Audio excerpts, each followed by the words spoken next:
Let's jump right into this explainer. We've got a seriously exciting heavyweight showdown today. The OnePlus Nord CE6 taking on the Vivo T5 Pro. So what happens when two mid-range smartphones drop in early 2026, both packing near flagship specs for under 30,000 rupees? Well, the line between premium and budget is pretty much officially blurred. Today, we're unpacking the data to see exactly how these two titans stack up. Seriously, what does happen when flagship specs meet a mid-range budget? We're pitting the Nord CE6 directly against the T5 Pro to figure out which phone actually delivers the best bang for your buck, depending on your specific lifestyle.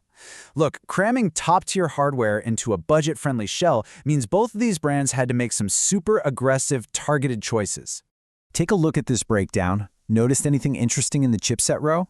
Yep, they're rocking the exact same Snapdragon 7S Gen 4 processor.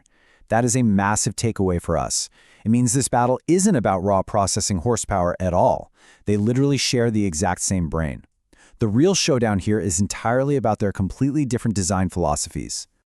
Section 1. The Display and Design Duel. Okay, let's talk about how these devices actually feel in your hand. OnePlus is going all in on rugged brawn. It boasts this incredible IP69K durability rating, but still manages to keep an 8.5mm profile. Vivo, on the other hand, counters with this ultra-sleek, curved-edged 8.3mm body. It's like OnePlus is basically saying, hey, go ahead, drop me at a construction site, while Vivo is going for that highly refined aesthetic that slips perfectly into a tailored suit pocket. But guys, the real shocker? It hits you the second you wake up the screens. 5,000. The Vivo T5 Pro hits a blinding peak brightness of 5,000 nits. I mean, that is just an absolutely staggering number for this price tier. Let's put that into perspective. In the real world, 5,000 nits means you are comfortably watching a video at the beach under the blazing midday sun without even squinting.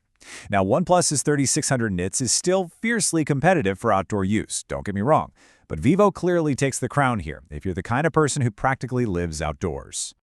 Section 2. Camera capabilities compared.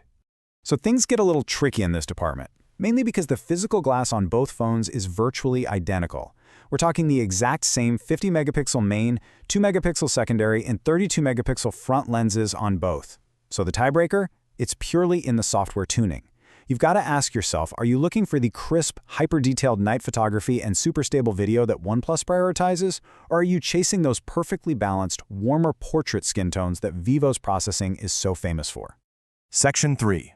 Gaming and Performance Power. Remember how we said both fighters share that Snapdragon 7S Gen 4 under the hood? Well, how they actually manage sustained power is the real differentiator here. OnePlus totally leans into this endurance brawler persona by engineering a massive vapor chamber cooling system. This is a real game changer because it ensures your hour-long gaming sessions won't suddenly suffer from annoyer frame drops as the thermals start to rise. Vivo runs the exact same games, sure, but OnePlus is built to run them smoother for much longer. Section 4. Battery life and price. All right, we've reached the ultimate deciding factor for the mid-range segment. In the battery department, Vivo lands an absolute knockout punch with a completely absurd 9,020 mAh silicon carbon battery. Let that sink in for a second. Packing over 9,000 mAh into an 8.3mm thick chassis, that is literally a marvel of modern mobile engineering. But wait, while Vivo delivers a sheer marathon endurance advantage, OnePlus counters with a brilliant compromise. They've paired a still massive 8,000 mAh cell with a slightly faster 100-watt refill speed compared to Vivo's 90-watt charging. So think of it like this. Vivo holds its charge a bit longer, but OnePlus gets you back to a full 100% just a little bit faster. Let's talk numbers. Financially, the baseline prices are neck and neck. OnePlus sits at 29,000 rupees, while Vivo enters the ring at 29,999. However, and this is a big however, with current bank discounts knocking up to 2,000 rupees off the top, Vivo actually manages to edge out a slight pricing victory. It makes the overall value proposition incredibly tight. Section 5. Which should you buy? So, which phone actually wins? Well, specs on a screen are pretty much meaningless unless they solve a problem for the person holding the device, right? Let's match these mid-range titans to their rightful owners. Because the honest truth is, there's no single objective winner here. There's only the winner for your specific needs. Let's break down the Vivo buyer first. If you want a cinematic binge-watching experience on a brilliantly bright screen, stunning portraits of your friends, and a super sleek profile that feels exactly like a true flagship, the Vivo T5 Pro is going to offer slightly better overall value for your lifestyle.